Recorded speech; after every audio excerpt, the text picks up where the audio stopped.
तज्ञ पण होते, अभ्यासक पण होते।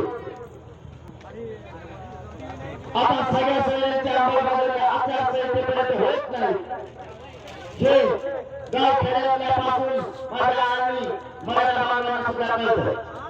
आता तुम्ही देणारच नाही, मग आता कायदे खेळायला तुम्ही आम्हाला ठरवलं, तुम्ही करायला आमच्यावरती गुन्हे म्हणून मराठ्यांनी ठरवलं आता कायद्याने खेळायचं।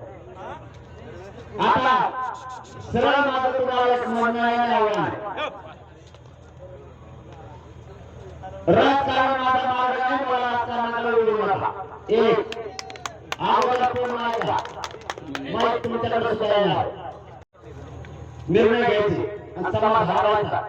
या कामासाठी आपण मला एकजूट केलेला आहे, याच्यासाठी आपण एकजूट केलेला नाही। इथून गावाकडे जायचं 4 दिवसाच्या आत मला रिप्लाय द्यायचा। मी काय सांगतो याचा ऐका, तुम्हाला सगळ्या गावाकडे जाणं, महाराष्ट्रातल्या प्रत्येक गावात मराठ्यांचे बैठक गेले, सगळ्यांना विचारलं मराठ्यांची शक्ती देशाला आणि राज्याला दाखवायची। एकजुटीनं आपण एका मतावर यायचं आणि अपक्ष दिलेले उमेदवार म्हणजे कोणत्या जाती धर्माच्या मराठ्याचे नाही, सगळे द्यायचे दलित बांधव असेल, मुस्लिम बांधव असेल, धर्मी बांधव असेल, वंजारी बांधव असेल, बाळा असतील, सगळ्यांचे द्यायचे। नुसतं आपलं घोडं नाव द्यायचं। यांची निर्वाहिती म्हणून कोणत्या जातीला खपा खप त्याच्या एवढं बघायचं।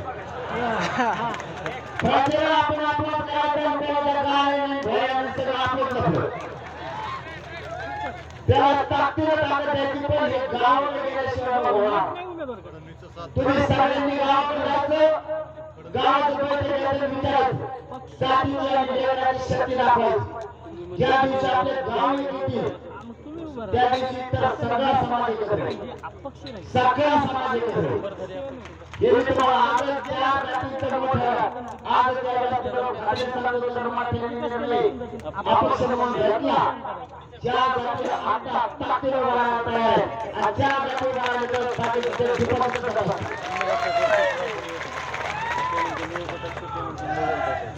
पण या निर्णयाकडे यायचं असेल तर तुम्हाला गावाकडे जावं लागेल।